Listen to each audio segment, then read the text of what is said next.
तू आता उल्लेख केलास की 4-5 वर्ष हा ब्रेक होता. खरं तर आत्ता तो कदाचित ठीक आहे, चल आपण स्वतःवर लक्ष दिलं, पण तेव्हा ना नो डाऊट 1% तरी सेल्फ डाऊट रुपाली येतो की येतच नाहीये, इतकं आपण नाटक करून आलोय, आपण हिंदी मालिका केली, मराठी मालिका केल्यात, तरीही काम येत नाहीये आणि ना आपल्या आजूबाजूचे सगळे काम करत असतात. तेव्हा ना तो कॉम्प्लेक्स येऊ शकतो की अरे ठीक आहे 4-5 महिने ठीक आहे, पण एवढा मोठा गॅप. तेव्हा हा विचार शिवलाही नाही तुझ्या मनाला की असं का होतंय किंवा माझ्या बाबतीचं हे होतंय का? नाही नाही नाही, तसा विचार, म्हणून मी मगाशी म्हटलं की तुला निगेटिव्ह विचार करत बसले असते तर मी वेगळ्या झोनमध्ये गेले असते. पॉझिटिव्ह विचार केल्यामुळे कदाचित मी हा विचार केला की this is not the right time.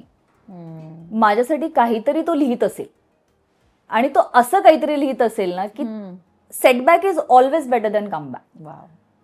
कारण हा कमबॅक तर होणारच आहे ना गं, की मी येणारच आहे हे मला माहिती आहे, कारण तुम्ही काम केलेलं आहे, चांगलं काम केलेलं आहे, लोकांनी पाहिलेलं आहे.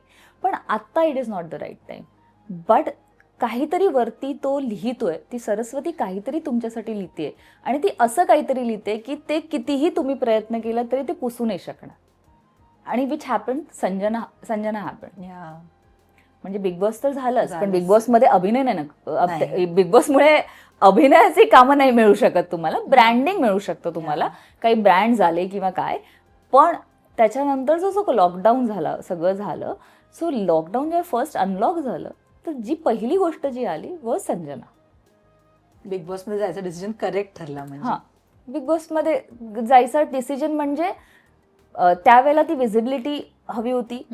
सगळ्यात इम्पॉर्टंट म्हणजे मला माझं घर चालवणं माझ्यावरती एक जबाबदारी असल्यामुळे फायनान्शियली बिग बॉस करणं माझ्यासाठी गरजेचं होतं.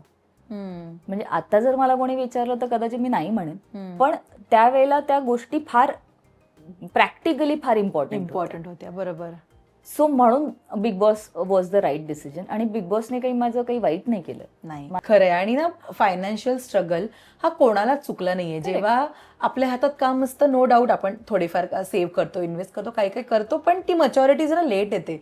मला आधीपासून आतापर्यंत ऐकायला आवडेल रुपाली, तू तुझं फायनान्शियल प्लॅनिंग एकतर आधीपासून करत आली आहेस, करतेस आत्ताही, त्याच्यावर तुझा भर असतो, कारण खूप अनस्टेबल फील्ड आहे. यू नेव्हर नो की पुढच्या काही वर्षांनी काय असेल सिच्युएशन. तर तुझं फायनान्शियल गोष्टीमधलं जे प्लॅनिंग आहे ते आधीपासूनच छान आहे का? मला नाही जमत हे. नाही, पण स्ट्रगल झालाय पैशांसाठी. ते तर ऑफकोर्स झालाय, तो कोणालाच काही चुकलेला नाही जसं तू म्हणालीस. पण मला नाही ते सगळे म्युच्युअल फंड किंवा SI हे मला नाही कळत. मला ते गणितच नाही कळत. तो मला चेक येतो, तो मी डिपॉझिट करते आणि ते सगळं बँकेत असतं. मला बाकी तर बिकॉज एकदा त्या गोष्टींची ठोकर लागलेली असल्यानंतर you cannot trust anyone with your money, की बाबा हे आपल्या कष्टाचे पैसे आहेत, हे आता मी असे दिले आणि जर ते काही मार्केट अपडाऊन जे झाल्यानंतर ते आता गेले तर ते परवडणार नाही. I can't afford that. त्याच्यामुळे ते मला दिसतात. मी सकाळी उठल्यानंतर चेक करते, ओके एवढे आहेत आपल्याकडे.